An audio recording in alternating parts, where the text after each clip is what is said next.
nostalgic.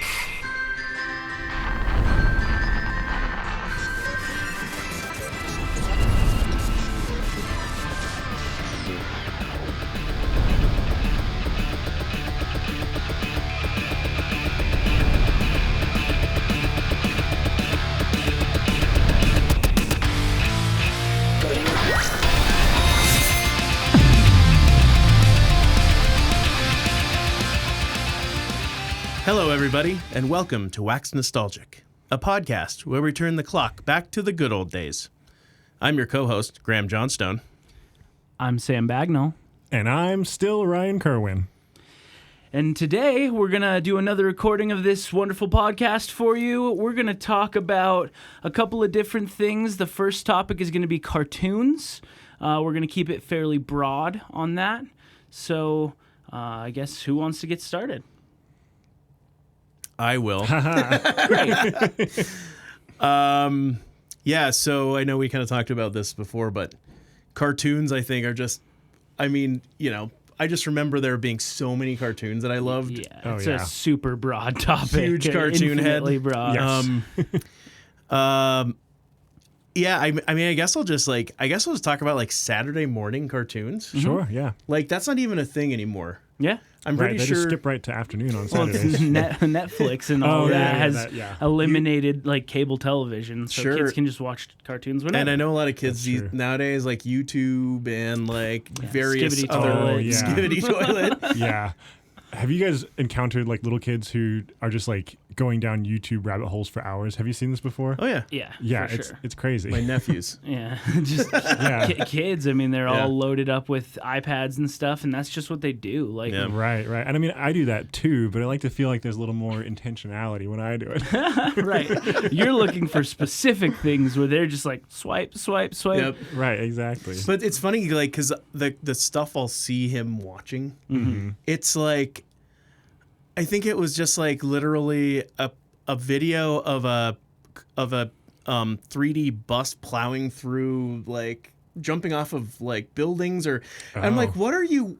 How is What this is even this? entertaining? Yeah. Why? Yeah. No, I was watching a little kid. No, a kid of my cousins was watching videos, and I ended up sitting in the room, keeping an eye on him, whatever. Sure. And a lot of the videos were just other kids opening toys and playing with toys. Well, just like unboxing videos. Yeah, and then playing with There them. is- And it's yeah. like, don't you want to live that? One Yeah. of there's one of the like richest kids on YouTube who has the biggest following. That's what he does. Like, Oh, Kids- is he the one whose name is Ryan? I think so. He gets Okay, 'cause paid that's my name, to so- play with toys. Yeah, and he's like a Oh, millionaire, man, and he's what a like 12 or deal. something like that. Like, that's insane. yeah. We sound like such old people right now. I know, right? For sure. On the topic of some of that stuff that we were just mentioning, though, I feel like the specific kids cartoons that are popular now are like infinitely more popular than cartoons when we were kids. Like, there were a ton of different cartoons. Like, every single one of us could talk about a slew of different TV shows, and they would all Yeah. be different. Whereas like every single kid is like Bluey, Coco Melon, like, which I think is a YouTube thing, maybe. I think, Coco Melon it's might like be. songs and things I like that. think Coco Melon is now on Netflix. Okay. But they may have, I think they started on YouTube, if I... Yeah, but it's I'm- like I could yeah. talk about 30 different TV shows that I watched at any given age. Yeah. But every kid either like they all watch that. You There know? were probably some that we all watched though, like Scooby Doo. Scooby Doo. Yeah, Sure, Yeah. Scooby-Doo. Yeah, Classic. I just remember, so, like, I remember there was, like, the Disney cartoons. yeah. They were, like, and those were the after school. After school, at least where I was, there was, like, all Disney stuff. There was, like, Darkwing Duck. Oh yeah. There was DuckTales. There Just was lots of duck themed stuff. Right. It's just funny. The Chippendale Rescue Rangers. Chippendale Rescue Rangers was a Yeah. big one, and then Tailspin was like my Tailspin. favorite. Oh, yeah. Yeah, that was a all good one. Baloo. all weird Yeah. little animals. But Yeah. yeah, it's interesting because, like, I don't know if you guys experienced this, but there was 3 different channels. There was, for me, it was channel 28 was Nickelodeon, channel 29 was Disney Channel, and channel 31 was Cartoon Network. And those were like the channels that we would watch, and they had different, I didn't have cable. Okay. Growing up, like we got it when I was like older. So I missed out. I used to go to my great grandma's house or she lived in a home, but like we would go there and I'd just like be glued to Nickelodeon. Oh yeah. I'd literally run in there and just go right to Nickelodeon, and it was the slime stuff, like the slime. Yeah. I forget the name of the show, but it was always like they were getting slimed. I can't remember, but the slime was a big iconic thing on Nickelodeon. Anyway, For sure. So yeah, cable for me was a treat. I remember I was like, man, can we get cable? I want to watch the Disney Channel. Yeah, for sure. I think we started getting cable when we moved to England, which was when I was about 8 or something like that. So from that point, I was pretty spoiled with TV choices. But actually, well, we can talk about my stuff in a different segment. But so the after school ones was the ones I would watch when I was younger would be on Channel 2. Okay. So, but like I was saying, those were like the Disney ones. But then there was also I don't know, was it Warner Brothers ones? I think because it was like Animaniacs, Pinky and the Brain, and it was like the Daffy Ducks and the like Bugs Bunnies. Sure, the Looney Tunes. Like that side, there was like the Baby Looney Tunes or whatever. Oh yeah. Is that what? Or I can't remember the name of it. It was called Baby Looney Tunes or something like that. It's something like that. Yeah. We'll probably think of it later. But I know what you're talking about. Yeah. But anyway, I mean, there was a lot. But I, going back to like the Saturday morning cartoon things, like when we were kids, that was like, I remember being so excited. I'm like, Saturday morning. And then you run down, you make your cereal, and then you like turn the TV on and you sit there for hours. In front, like 5 feet in front of the giant box TV. It was like, it was an event and you were excited for it. Yeah. And I feel like that's something that I'm kind of nostalgic for. Look back and like, I'm like, man, it kind of sucks that like kids these days don't have that experience. Yeah, totally. So what were the cartoons? Were those the Looney Tunes ones and stuff like that, or were they different ones on Saturday? I don't remember this. I don't remember which ones are on Saturday morning. Okay, it was more just the ritual of the event that was and because I remember, well, man, it's funny because I'm talking about like I'm like fondly for it, but I can't remember which cartoons they were. I remember the ones after school more than probably because I watched them every day. Yeah, sometimes you remember like a feeling more than like specific details. Yeah, totally. Yeah. I remember for me, and I'm sure it was like different channels had different Saturday morning cartoons or whatever, but a lot of the ones that I remember watching on like Saturday mornings, getting up and eating the cereal in front of the TV were like Spider-Man and like a lot of like superhero comics or superhero cartoons because that's just like what I was into. Yeah. But I'm sure there was other channels that had different stuff. Yeah. Okay. Would Captain Planet have been around that sort of thing, or probably? I think so. Yeah, I definitely watched Captain Planet. I loved Captain Planet. Yeah, I loved Captain Planet too. Yeah. Nice. Cool. Yeah. Would you say you had like a favorite cartoon of those ones that you remember? Or? I would always just cycle through them all. Like I think I pretty much mentioned the ones that I really loved, but I remember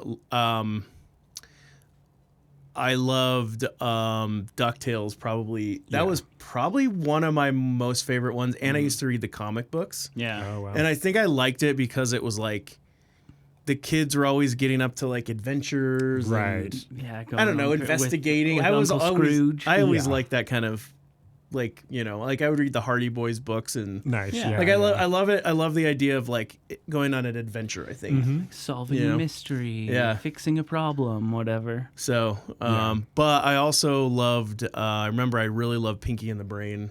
That was a great one. Yep. I would like. I'd watch that and Narf.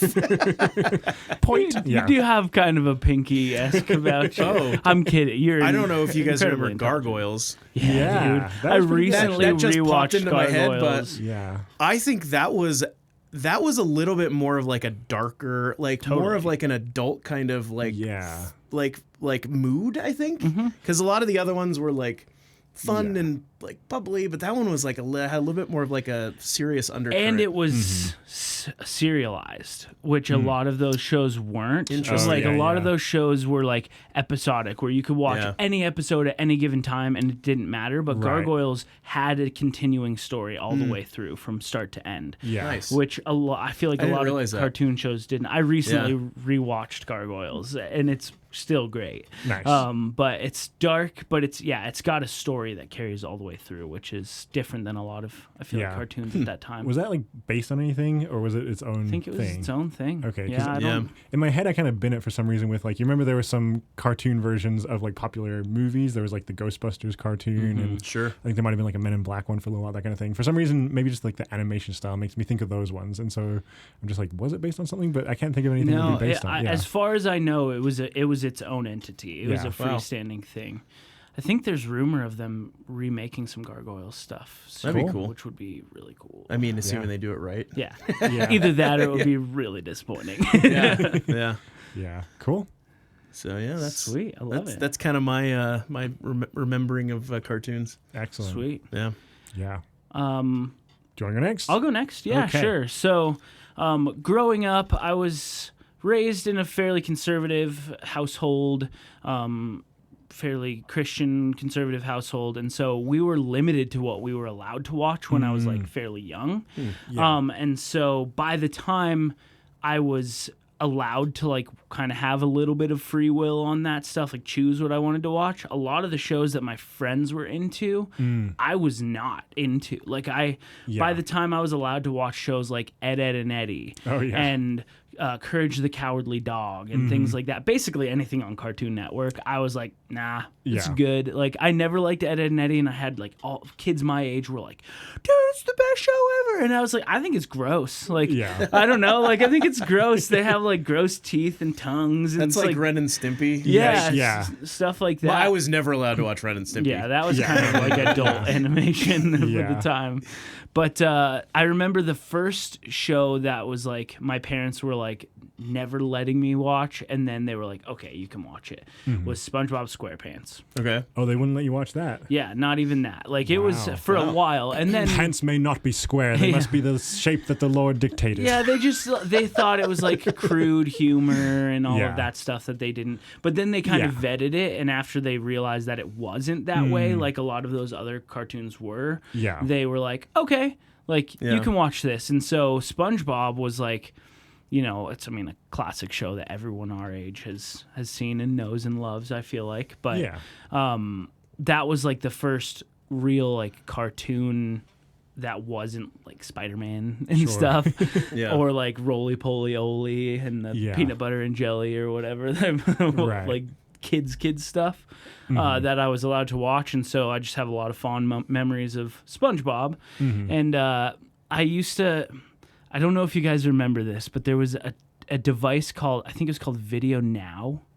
I do remember that. It was like, it was like a small DVD player thing that Didn't had have like a screen on it. Screen but that the screen was like this big. It was like the size of 4 postage stamps. Nice. Like a square of postage stamps, and it was black and white. Oh, wow. And I had SpongeBob on that. They had SpongeBob. I thought so. Yeah, there was like discs or like it was discs. But it was all really compressed and like shitty looking, right? Yeah, and so I had like 3 discs for it. I got that, and I had like 3 discs for it, and 2 of them at least were like 3 episodes of SpongeBob on there. And one of them, one of the most memorable ones, is the one where they do the concert in like the dome. It's like they play it like the Megadome or whatever, and Patrick is like, is mayonnaise an instrument? Oh yes, like that's like that's like one of the top memes from SpongeBob. Exactly. And that was like one of the more memorable episodes for me. But yeah, that one and the one where he was catching jellyfish and they were turning them into jelly for the burgers. That's right, yeah. Jelly. They were like juicing the jellyfish. Well, no wonder That's your funny. parents wouldn't let you watch that. Yeah, I know. It's animal cruelty. Yeah. But yeah, so, you know, just I guess the more important part of my conversation was like a lot of the shows that my peers watched, like Ed, Edd and Eddy, Courage the Cowardly Dog, Dexter's Laboratory, stuff like that. By the time I was allowed to watch them, I just like didn't have any interest in it. You my weren't friends allowed to watch Dexter's Laboratory? No. Not until like a certain age. Like Okay. at some point, I don't even know what the gap was. Is it because he had red hair? Yeah, it's because he was ginger. Yeah, I thought so. I just think like a lot of those shows, like specifically Cartoon Network, my parents were like, "Oh, it's just like crude. It's not. Yeah. It's crude, like fart jokes or dirty, not dirty, but like crude humor or whatever." Which and so I think Ren and Stimpy was kind of the ones that kicked down that door of just like, oh yeah, let's make like really in your face, like kind of gross. Yeah, exactly. And it kind of bled over, I think, into a lot of those Cartoon Network ones as well. Because like you said, Ed, Edd and Eddy, like they have weird tongues. Weird tongues and teeth. And they're just like dirty. And, like, hammering in nails with their face and, like dumb stuff like that. Yeah. Like eating giant candy. And the gumballs or Jawbreakers or whatever. Right. I don't know. Like I didn't watch that much of that show. And still to this day, like I have friends that are like, oh man, we could just like turn on an episode of Ed, Edd and Eddy. And I'm like, no, well, I'm good. Pick one, Ed or Eddy. Yeah, just one. I don't care about all of them. Yeah. So that's what I got. Well, to zero in on your portable DVD player with shitty graphics, just to get back to like being old people. Yeah, kids these days they don't realize how good they got it. All right. Oh man, yeah. They have HD large scale screens at their fingertips, and I'm like. This tiny little square. Yeah. Like I don't know if you guys have like inch. played like a Game Boy or Game Gear recently. Oh man, not recently. If once you go back and because we're used to these like high definition, high refresh rate, dude. I remember I started playing a Game Boy like a couple of years ago, or a Game Boy and a Game Gear, and I'm like, how the fuck did we play this? Right? Yeah. How do you even see what's happening? I actually did like. Almost 2 years ago now, play through all of Pokemon Gold version on like a Game Boy Color. While at work, and it was. It's okay. Bosses don't listen to this show. Yeah, and it was like. It was nostalgic. It was fun to play because I'm like, oh man, I remember this. But it was like, wow, I used to be hyped on this. Like this was like the pinnacle of graphics and like all of this stuff. And now it's like this is. Right. No, even I bought like the Super Mario All-Star, like, what do they call it? It was like a combo game. They were like re-released a bunch of stuff for the Switch and it included like Super Mario 64, Odyssey, that kind of stuff. Or no, Odyssey was the new one, Galaxy. And like going back to play Super Mario 64, I'm just like, his hands are like pine cones, and that was like the coolest game. Right. Like jumping through the pictures and all of that I mean, stuff the gameplay still holds up, but the graphics. Actually, I've been playing that on the Switch. Yeah. They put it on the online. Oh, nice. Yeah. Is it like a remaster? Or no, is it just it's like a free. Classic? It's like a true to life. Like it's on an emulator. Like they have an N64 emulator, and they release old titles. Yeah. Nice.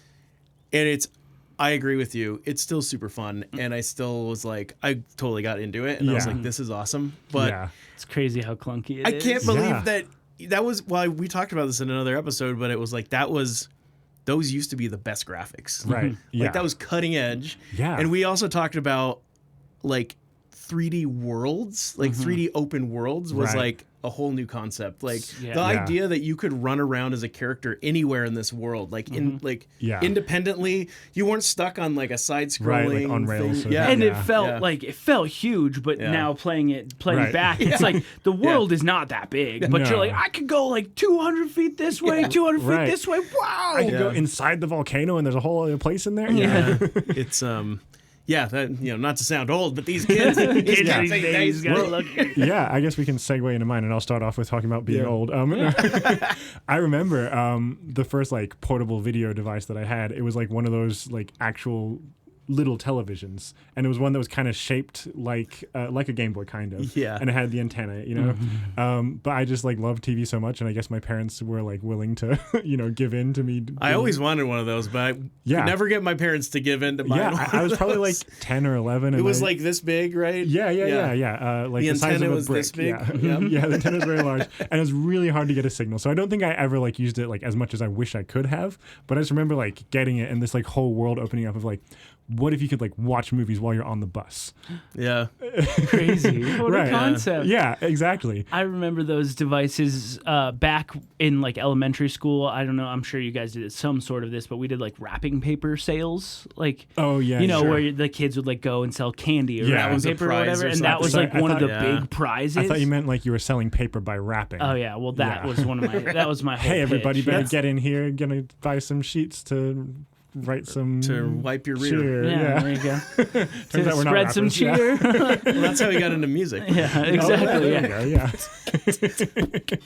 Anyway, but one of those little portable TVs was like one of the top prizes, and I was like, "Dude, I want it!" Like I was so hyped, and I There's never no got way it. you were able to get it. Yeah, but I was always like, "Is this like out of reach dream?" And now I'm like, it was probably like not cheap at the store, but like it would have been almost unusable because you had to have like a signal and all that stuff. And like the batteries didn't last long and all that kind of stuff. I think the one I had, I can't remember if it was color and just like really bad color or if it was black and white, but it was just like the idea of this like freedom to take media with you. I don't know if you remember the Game Gear had a TV tuner accessory. I did not know that. You could plug it into the back and then it had like the little slide. Oh yeah. And you could switch between UHF and VHF and like tune it in. Cool. So it was like that's another thing I wanted really bad. Sure. But I never got it. Wow. But also the Game Gear batteries lasted about 45 minutes. So. Right. Yeah. By the time you got to the channel you wanted to watch, your battery was dead. Right. Yeah. So you use one charge to get to the channel, the next charge to watch 5 minutes of the show. Right. Yeah. Funny. But I guess to get back on topic a little bit.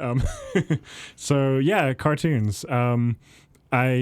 I'll pick out one to talk about a little bit more because I think it's a fun one, which it sounds like you guys might not have seen because we were just comparing notes a little bit before we started. Just to talk about kind of more patterns.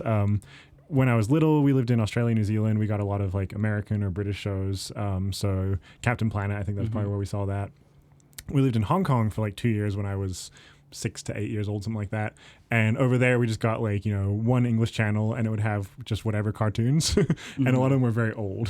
So we had like Mighty Mouse, if you guys ever saw that. Yeah. I remember Mighty Mouse. I actually liked Mighty Mouse. Yeah. It's an old one though. Right. Was that like a 70s cartoon? It must have been probably? Something like that, yeah. Hong Kong Phooey. Oh wow! Yeah, if you ever saw that one, I don't know that one. It's a dog. Yeah, right? he's a dog who's like a janitor at a police station or something, but he like moonlights as a kung fu fighting crime stopper hero.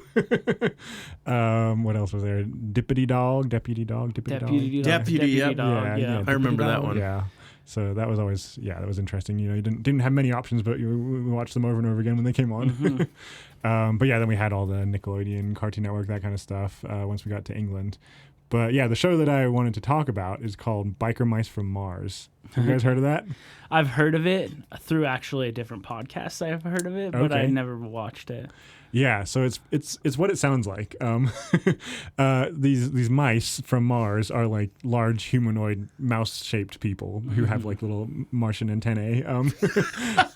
And they ride motorcycles around in like the big city, which I don't remember if it was a specific city. Let's say Chicago. I don't know. They like fight criminals, and like the criminals are like supervillains who are often cheese themed. There's like Limburger, who's like the big fat, greasy, sweaty cheese guy. And he's like gonna dump oil into the bay, and they have to stop him. And there's like I think there was like some kind of light, eco-friendly bent to it, kind of like Captain Planet. I love how these cartoons like the villain. A lot of times the villains don't actually have like real motives. They're just they're just like assholes to be assholes. Yeah. Like, I'm gonna dump oil in the river. That's like, right, exactly. Just because. Yeah. Why would you do that? Because I'm evil. Yeah. I'm bad. It's funny that like there was an era, and it was like forever until I feel like not that long ago, where every cartoon was animals. But also there was like the cartoons that were pointed towards like young boys of the 90s were like these buff, like badass animals. Are you thinking of like Street Sharks? Street Sharks, Ninja Turtles. Yeah. Like all of these different like cartoon animals that were like crime fighting, badass Like Street Sharks was so great. I remember several years ago there was a rumor that was it Michael Bay produced the Teenage Mutant Ninja Turtles movie that were kind of terrible. That were really but bad. there was there was a rumor that he was also going to do Street Sharks, and I was like, I could see that working. I would watch that. Yeah, I watched the Ninja Turtles ones because it's Ninja Turtles. Yeah, sure. I think Michael Bay's tapped to direct the Skibbity Toilet movie. Is there actually going to be a I feel like toilet, you're just movie making this up with right that? now. No, swear to God, it's in production. Oh my God. It's a movie or TV show. I can't remember. So wait, okay, is there more to And I Skibbity think Toilet it than was just Michael a head Bay. in a toilet talking? I thought it was just So like a head there's- in a toilet. I've been talking, doing but- some research into it. Not I feel like you're research, but punking just- us. Where's Ashton? No, Come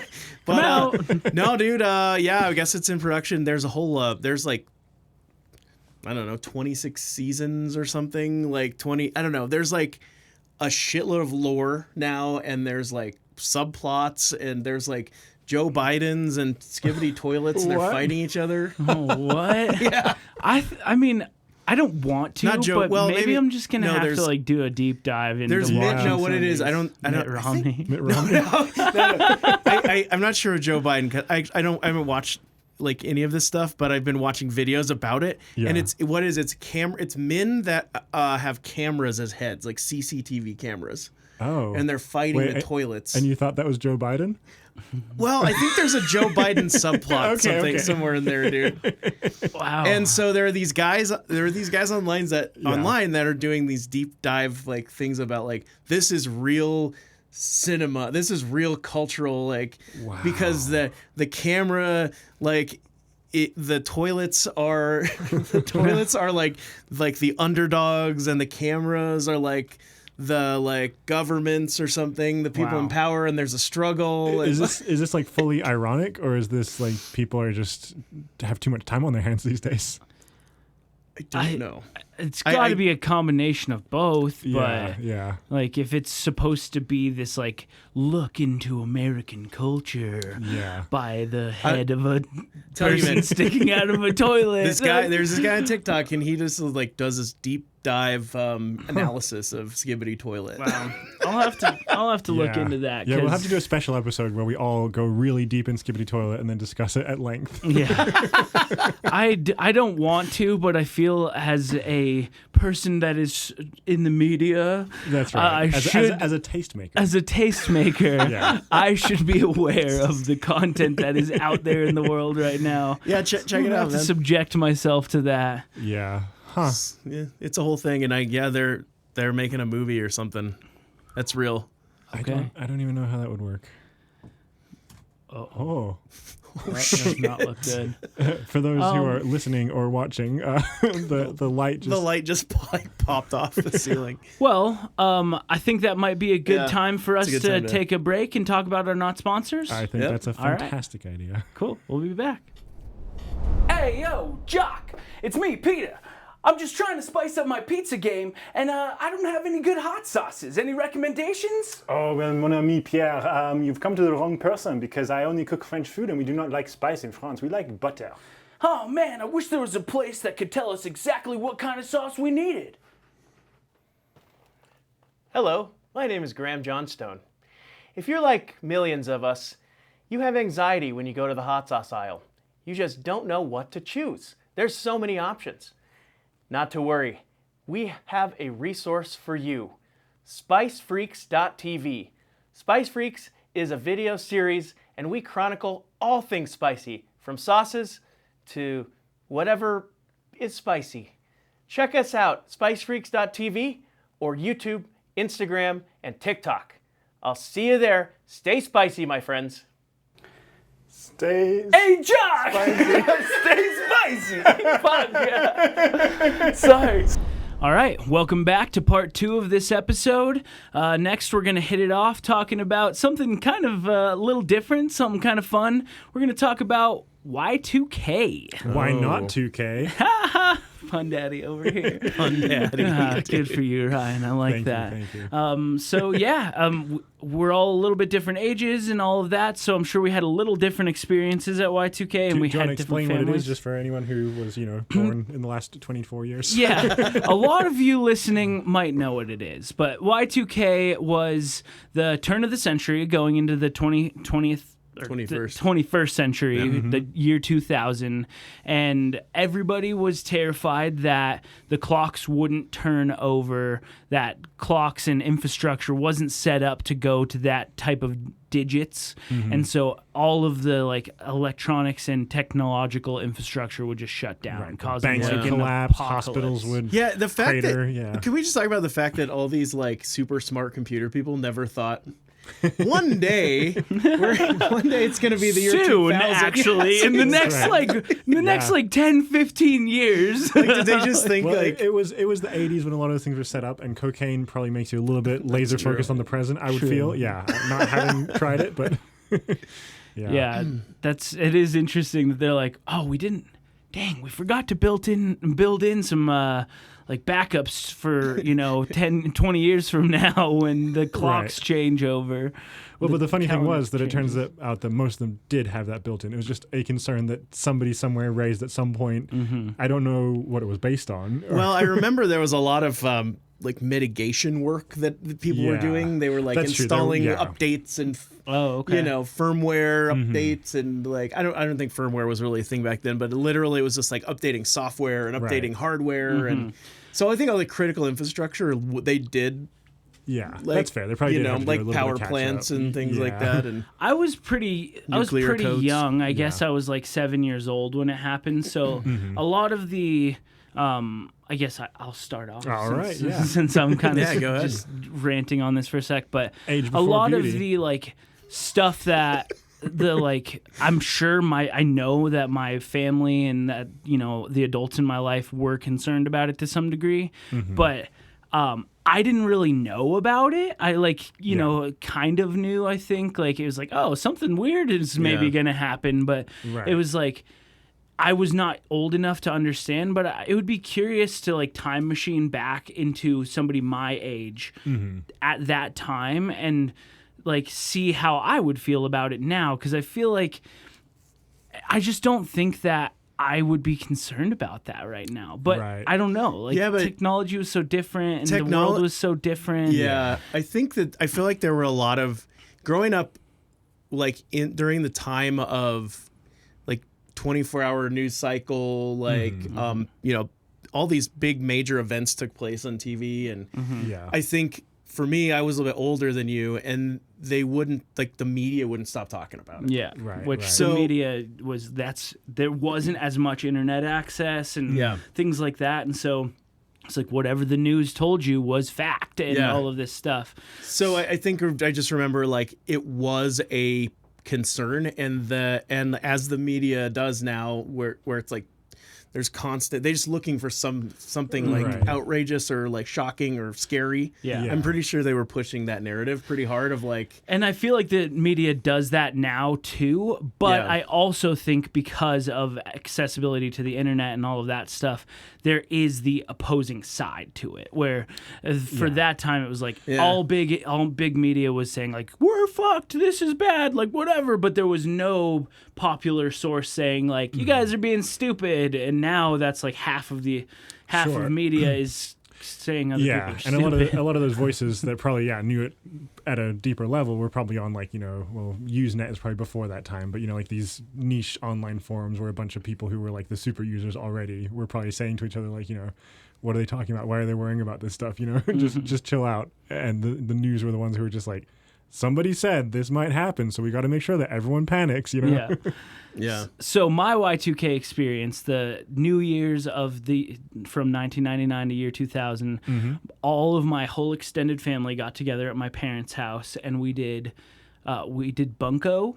Do you know what Bunko is? Oh, I've heard the name. It's like a card game, I think. It's like a gambling game. Oh. But we like all got together and just like all the kids were allowed to stay up until midnight and do all that, and we just had set up like different poker tables, and we just did like a poker night. But it was like we've never done that for any other New Year's or really any other like even family holiday. We're not doing both sides of the families very often, but it was like everybody from everything. And I wonder if that was because everyone's like, well, if the world's going to end right now, at least we'll all be together.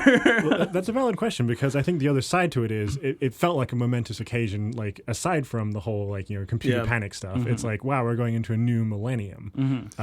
Well, and I think I don't know this for sure, but I'm certain there were some like religious cults out there, or people that were like, just like people like, this is it. This is the end of the world. I know it. It's like, remember 2012 and everybody thought like the Mayan calendar or something December or other. 21st, 2012. Right. And like a bunch of people like I'm selling my house and saying fuck it and going because the world is going to end or whatever, and then it never ended. It's and they're like, oh man, I just ruined my life. Shit. Yeah. Yeah, no, exactly. Yeah. God. So I mean, there's that side of the story too, which is like for part of the population, it was like new millennium, like and everything was so like positive at that time, like in the US, it was like like relative peace, like prosperity and all this stuff, and we were like looking so that was pre-Bush administration.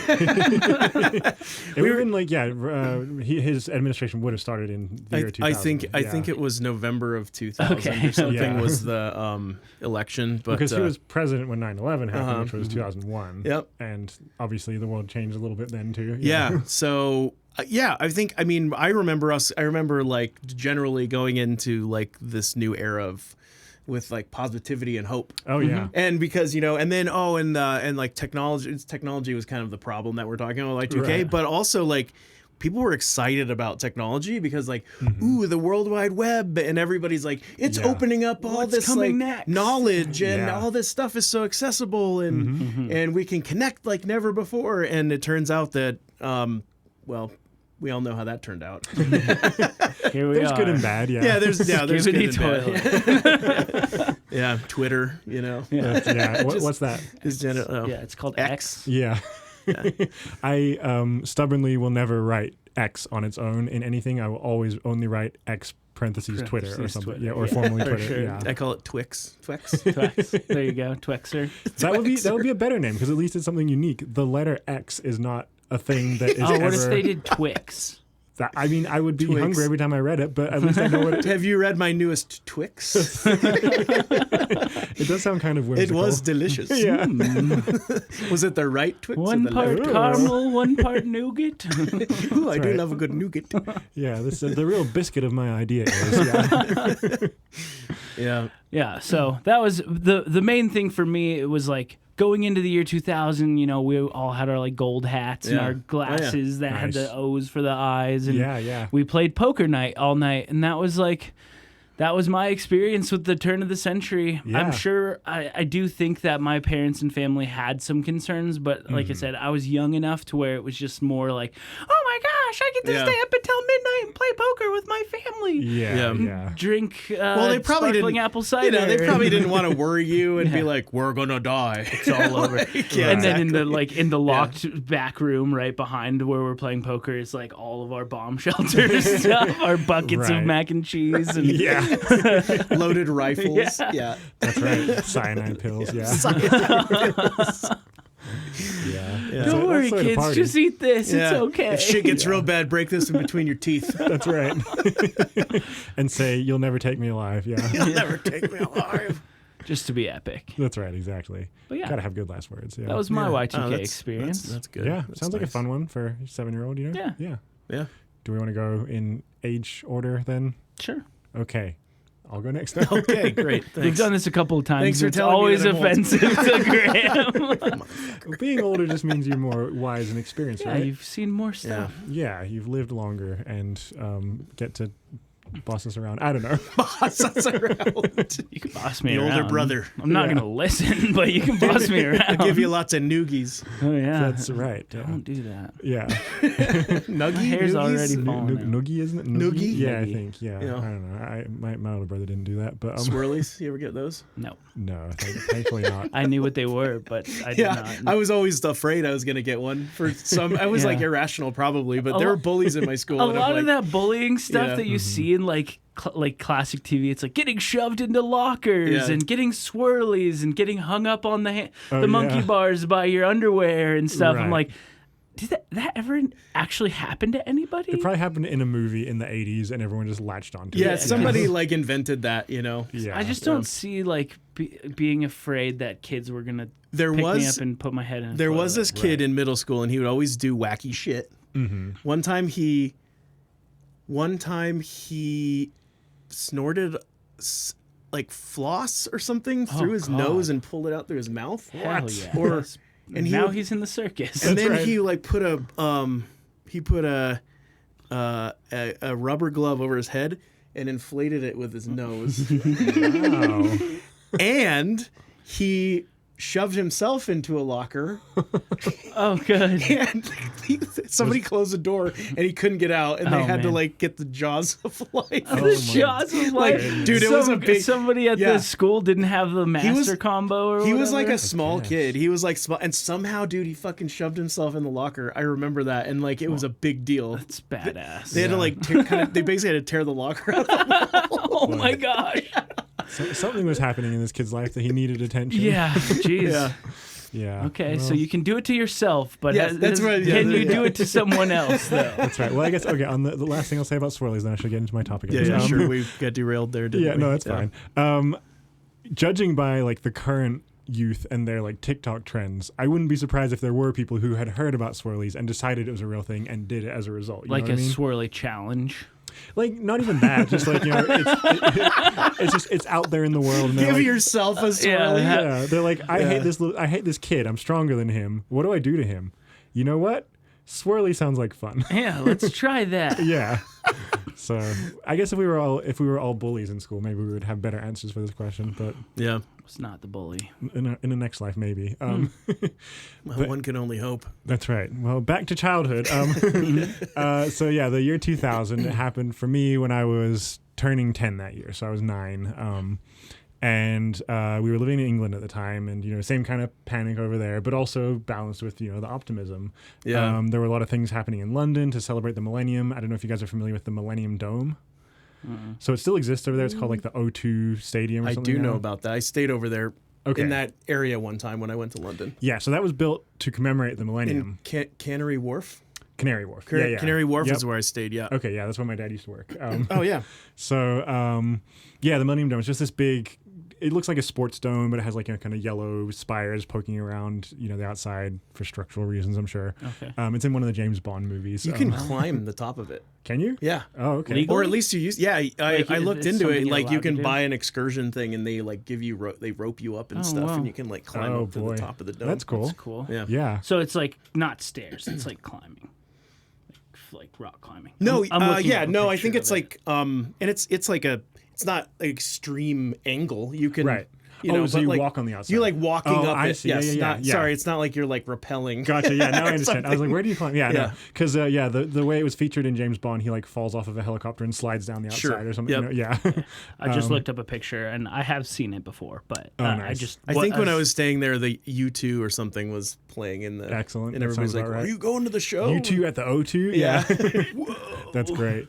But yeah, no, they had that. They had the Millennium Eye, which was a big, famous Ferris wheel.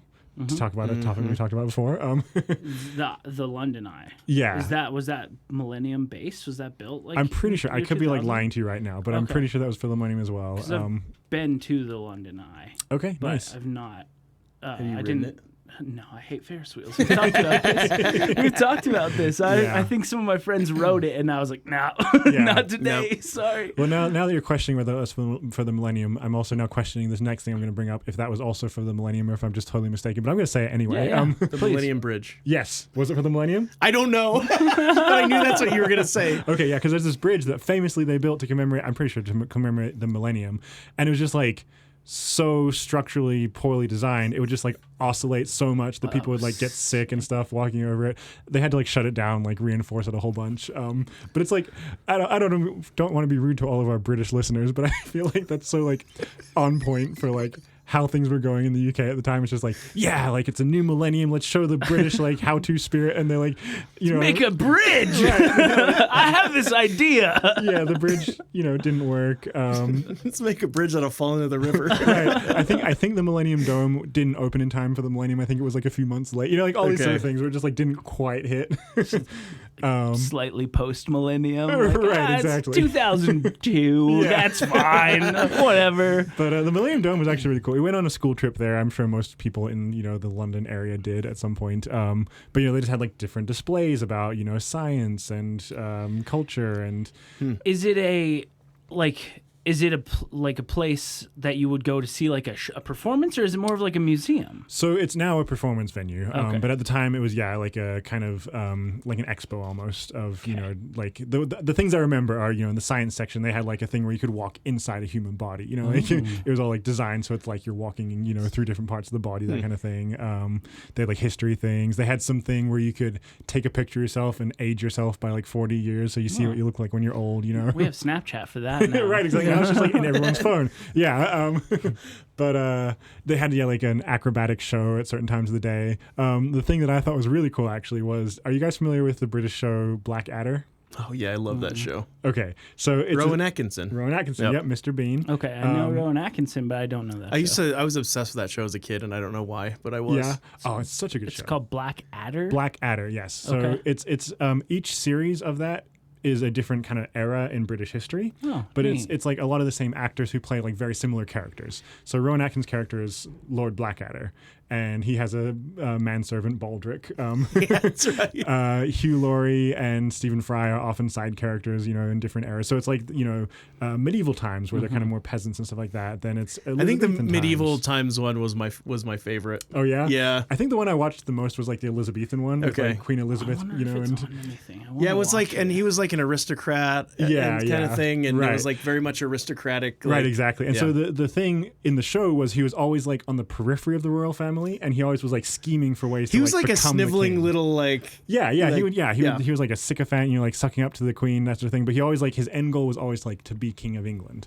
Okay. It's on Hulu and Disney Plus, according to my phone. Fantastic. So Oh, wow. I'm I gonna might have to go watch that later. I'm gonna watch it. The last series it was World War I, so it was like in the trenches and that kind of thing. That's right. Yeah, but it was like it's such a good show, so well done, such fantastic British humor. But for the Millennium, they released a special kind of like short movie, like long episode short movie, and it was called Blackadder Back and Forth, and it was kind of like Bill and Ted.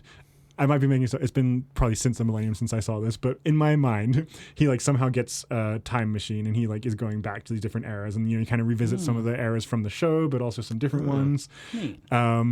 And I believe at the end, spoiler alert, I think he actually does become king. Okay. So it's kind of a little cherry on top. Nice, yeah. Yeah. He spent his whole entire life trying to. Right. Yeah, trying to do this. So now that I've spoken at length about Blackadder Back and Forth, my experience of the Y2K, I wasn't too scared. I was too young. We bought some confetti, popper guns, stayed up until midnight. Nothing happened. I think I was more scared by an episode of The Simpsons that was like for the Treehouse of Horror that year, where all of the appliances, including like toasters and microwaves, like got sentient at midnight and started attacking people, and everyone had to like leave I'm the surprised planet. it didn't happen if The Simpsons predicted it. Right, exactly. Like, jeez. Maybe that'll be the next millennium. Yeah, for sure, 3000. for Yeah. sure. Yeah. But no, it's, I would say my experience was mostly positive. I was aware of this impending doom that never happened, but it wasn't something that was present on my mind all that often. I was more caught up in the Millennium celebration The stuff. fun and fireworks. Yeah, exactly. So Yeah. yeah, Love it. Yeah. For me, well, you guys know I was like into computers. yeah. Yeah. So Computer salesman. Yeah. You were worried your business was going to get shut down. This would have been around the time you were having that business, right? Selling computer parts. I think so. It was like Wax Nostalgic Podcast was produced and recorded at Black Dove Studios in Denver, Colorado. I think it was Audio around post-production and engineering by Sam Beckett. when I was young. Video You production guys, like, and post-production by Graham Yeah, I Johnstone. was going to say we should go back and check your website. I and don't see. know. I may have actually. Check out No, this I've got and the other bug. creative projects The by adding to the buying more noise computer at parts bug. attnlab.com. That's Yeah, so, I was like, I kind of. attnlab.com. I wouldn't say that I like understood on a technical fundamental level about all of this stuff. I think I was just too young and my knowledge of computers wasn't enough to be like, I am an expert on this. Yeah. But I kind of I went back and forth because I was like, well, a lot of this hardware and the software is not programmed to understand the year 2000. It'll just roll over to like the year Just like start zero over at or zero, something. Yeah, or like zero, Right. one. 1970 or whatever. Like the Yeah. the lowest number is In UTC So- time, or probably. yeah, I don't know. We can talk nerd stuff later, but So that was kind of the whole thing, is like it's gonna roll back, like as soon as that clock rolls over 99, it'll roll back to whatever the base number. like programmed Right. number was or like whatever. your car's odometer. And then that's when stuff gets messed up, because the dates are wrong and Yeah. all this other stuff. and systems that are talking to each other that are Yeah. not agreeing on dates with Exactly. yeah. So I knew that there was something to this phenomenon, something to this, like potentially could have been bad. And I remember like I said, I was older, and like we would watch the news, and like my family would talk about it, and we, I just remember like there was a little bit of a hesitation, but to like the point of they were scaring us and stuff, but also they would reassure us at, like towards the end there. They're like, scientists have been working, and Right. engineers and IT departments and we everything. have a ditch dug in the back full of mac and cheese and dried potatoes. That's right. In buckets or just in the ditch? Just straight in the ditch. They didn't have time to get buckets. That's fair. Yeah. Yeah. So yeah, I was always allowed to stay up till midnight on New Year's. So that was kind of something that my parents would always let me do, which was cool. But so for me, like it was kind of, in a way it was normal, because I was always up for New Year's, and we would watch the ball drop and then go to bed. Yeah. But this one, I just remember there was the excitement and the anticipation. Oh man, we're going into the new millennium. This is crazy. I never thought I'd see the year 2000. As a 13-year-old, you're like, I never thought we'd get there. It was taking years to get here. Yeah, Wow. wow. It always just seemed like when you were in the 90s and then you would talk about the 2000s, it was like, Right. it seemed like this whole different, Oh yeah. like this fantastical fantasized like world of like technology and Yeah, no, you're right. I mean, like, because there's a lot of like movies and songs that like reference 2000 or like 2001 Space Odyssey. It's like you might say a psychologically significant year. Yes. That for decades leading up to that seemed like this big. Sure, I mean, landmark, there's like a lot of the 80s movies, like Yeah. something would take place in 2010 or That was like and- the future but then flying cars. they would go and there'd be flying cars and all this Yeah. like wacky stuff. And I mean, Yeah, it's, when was the Jetsons set? I don't know. Yeah, I don't know about that. I feel like the Jetsons was set in like 2010. Maybe so. While you look that up, my favorite reference to the year 2000 is actually ironically done, but the Flight of the Conchords. Do you know them? Yes. Yeah, they have a Yeah. song about robots taking over the world, and the lead up is the distant future, the year 2000. You know? yeah, see, it was kind of this like thing, and it was this like romanticized like idea of this like super like technological culture. But I just now remembered, like, did you guys ever watch Conan O'Brien? A little bit. Bits and pieces. Do you yeah. remember when him and Andy would do in the year 2000? No. Andy Richter would be like, in the year 2000, and he had like a flashlight, and his head would float, and then Conan would say something like ridiculous that would happen in the year 2000. Oh, that's awesome. Nice. And then there was like a little joke, and then he would go back to Andy Richter, and his head would float. The other would be in the year 2000. So this was before the year 2000. This was like Okay. the late 90s, mid to Yeah. late 90s, Okay. and I used to sit up all like and watch late night TV. Nice. And those were my favorite skits. But even that, it made it seem like they were like Right. these floating head like yeah. Like the Bill and Ted future world. Yeah. Yeah. So anyway, but yeah, then so we stayed up and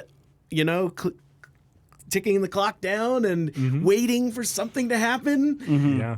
and nothing happened. Yeah, and then So lights were on and TV was on and everybody was living their lives like normal, and I was like, all right, well, I guess that's that. cool. Yeah. So, and then we just now went we to wait bed 12 more years for 2012. Right. and it's like just went to bed and woke up the next day and lived our lives like normal. And I think obviously the news was like everything's fine. There were a few system malfunctions here and there, but Yeah. blah blah blah, and that was it. And then it turns out the 2000s were kind of just more, kind of More just the like same. the same. Yeah, like there wasn't in these. some ways, yeah. There was, I mean, there was a lot of like huge cultural shifts that happened, Yeah. but generally, like, Right. we don't have flying cars. We're still using technology For from sure. 30 Yeah, years ago. yeah. Like, Sure. you know, Technology it's from like 30 years ago it- is it- still better somehow. It turns out that like the way that we've been doing things for like, fundamental things for like hundreds and thousands of years, it kind of works. You know, it's like robots didn't take over everything because it's sometimes easier just to go do it yourself, or they're not smart enough, or whatever. Like flying cars don't work because people can barely drive on the road. Right. Well, I think in the 1950s there was this, attitude of like, science is going so fast. Like just imagine 10 years from now, 50 years from now, that kind of thing. And I think that attitude has kind of carried where like, when I was in college, I was studying computer science and that kind of thing, and self-driving cars were a big focus of a lot of research at a lot of schools. And a lot of people are just like, oh yeah, it's like 5 years away. And it's now like 12 years later, something like that, and it's still 5 years away. It's still 10 years away. Ask anybody, it's still 5 years away. It's always 5 years away. These sort of things where there's a lot of excitement and anticipation. But, when it happens, it'll happen, I guess. But Yeah. I remember hearing, I can't remember the details, so it won't be very interesting. So people Google it for yourselves. But I heard that based on the clock system that our computers mostly do use, there is another date that will be essentially the next like Y2K, and I feel like it's somewhere in like 2150 or something like that. So we probably won't need to worry about it. That makes sense because I think like, how do you program infinite? Right. You can't. I don't think exactly. And that's the thing is, like you can't think ahead enough to be like. Yeah, and so it's about like the base of the number system you're using. So like if you have base 4, then I'll say this again because we probably cut it before, but base 4 means you have like 4 ones and zeros, and you can have like 2 to the 4 options of what that ends up being, which is like 128 or whatever it is. I don't know. I should know this, but that's probably wrong. I think that's wrong. Anyway, but you can store numbers up to a certain size depending on how many bits you have for that number. And so like the clock that most computers use, it's UTC, Universal Time Code, something like that. That's probably it. Yeah. But it's like that's the time zone that's midway or mid. It's over in the Greenwich Village time, or I think it is. Village. I think it is Greenwich Mean Time. I think it GMT. I think it is often in line with GMT, but Isn't it? I think GMT also has like daylight savings, which UTC does not. Do. You know what? You're right. I learned about this in my computer programming class. Okay, yeah. Yep. But the other part to it is that it starts in like 1970 something, and so like the years are kind of defined as like the seconds since that time. And so you can go up to a certain number before it then like hits the end of this buffer or whatever, that kind of thing. So again, it's something you can probably plan ahead for and be ready for, but whatever source I'd heard about this from, it was saying people should start thinking about that before 2149 or whatever. If you think about it, I'll write it down in my agenda. I'll put it in my calendar. Yeah, exactly. Well, if you think about it, probably the people that were programming computers in the 70s and 80s, they were like they were thinking these computers will be obsolete by the time 2000 rolls around or something. Right. How are they to know how fast technology would or would not have advanced? Right, that is true. Yeah. I mean, that may have been like part of the reasoning of this. It's kind of like the idea of like you said there's another incident of this happening in the future, and people now are probably like, oh, I mean, there's no way anybody's going to be using a computer from this time period true, then. yeah. But They'll who be knows? I mean, replacing it, with Moore's law, I mean, we might be stretching our computer life cycles and computing device life cycles for sure, way not maybe not 100 years, but way further than we think. By the way, 4 bits you can do 16. I was way off with what I was saying. Okay, yeah. I think I was saying 7 bits. Anyway, no worries. Neither here nor there. All right. Well, did we have anything else about the year 2000 that we wanted to talk about before closing it out? I don't think so. Did you guys ever see Xenon, the Disney Channel movie Xenon or Xenon the Sequel? No. It was about the like sequel. Yeah, it was about That's what I like used to some sleep when I girl can't in the sleep. year 2000. It was like a future movie, but it was nice. like the same thing. By the way, The Jetsons is based in 2062. Oh, okay. So we got time. We got a little time. Yeah.